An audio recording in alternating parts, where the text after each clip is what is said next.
Perumpadappu Palappetty government ഹോസ്പിറ്റലിന് സമീപത്തായിട്ട് ഇങ്ങനെ ഒരു കെട്ടിടം ഞാൻ കണ്ടത്. ഞാൻ ഒരു ടീ ഷോപ്പാണെന്നാണ് ആദ്യം വിചാരിച്ചത്.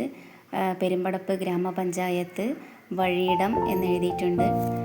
ടേക്ക് എ ബ്രേക്ക് എന്നും കൊടുത്തിട്ടുണ്ട്. അപ്പോൾ എന്താണ് സംഭവം എന്നറിയാൻ വേണ്ടിയിട്ട് ഞാൻ അവിടെ ഒരു ചേച്ചി ഇരിക്കുന്നുണ്ടായിരുന്നു. അപ്പോൾ അവരോട് പോയി ചോദിച്ചപ്പോൾ പറഞ്ഞത് അവരിവിടുത്തെ സ്റ്റാഫാണ്. അവർ ദൂരയാത്ര കഴിഞ്ഞ് വരുന്ന ആളുകൾക്ക് വിശ്രമിക്കാനും പിന്നെ ടോയ്ലറ്റിൽ പോകാനും ഒക്കെ ഉള്ളൊരു സംവിധാനം ഇവിടെ റെഡിയാക്കിയിട്ടുണ്ട്. പിന്നെ നല്ലൊരു ടോയ്ലറ്റ് ഇവിടെ കാണാം.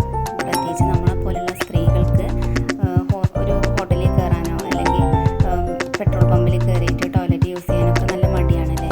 അപ്പോൾ ഇങ്ങനെ ഒരു സംഭവം ഉള്ളത് വളരെ നല്ലതാണ്. ഇവിടെ ഇരിക്കാനുള്ള സൗകര്യമുണ്ട്, ഫോൺ ചാർജ് ചെയ്യാം, വെള്ളം കുടിക്കാം, അങ്ങനെയുള്ള എല്ലാ സംവിധാനങ്ങളും ഇവിടെ ഉണ്ട്. അപ്പോൾ എന്തായാലും പെരുമ്പടപ്പ് ഗ്രാമപഞ്ചായത്തിന് ഞാൻ എൻ്റെ നന്ദി അറിയിക്കുകയാണ്. എന്തായാലും ഇങ്ങനെ ഒരു സംഭവം കേരളത്തിൽ വേറെ എവിടെയെങ്കിലും ഉണ്ടോ എന്ന് എനിക്കറിയില്ല. എല്ലായിടത്തും ഇതുപോലെ ഉണ്ടായിരുന്നെങ്കിൽ നല്ലതായിരുന്നല്ലേ. നമ്മളെ പോലെയുള്ളവർക്കൊക്കെ സംഭവം സൂപ്പറാണ്. എന്തായാലും നല്ലൊരു കാര്യമാണിത് ചെയ്തിട്ടുള്ളത്. ദൂരയാത്ര കഴിഞ്ഞ് വരുന്നവർക്ക് ഒന്ന് ഫോണിൽ ചാർജ് ഇല്ലെങ്കിലൊക്കെ ഒന്ന് ചാർജ് ചെയ്യാനും ബാക്കിയുള്ള സംഭവങ്ങൾക്കൊക്കെ അല്ലേ. ചേച്ചി താങ്ക്സ് കേട്ടോ. ഓക്കെ.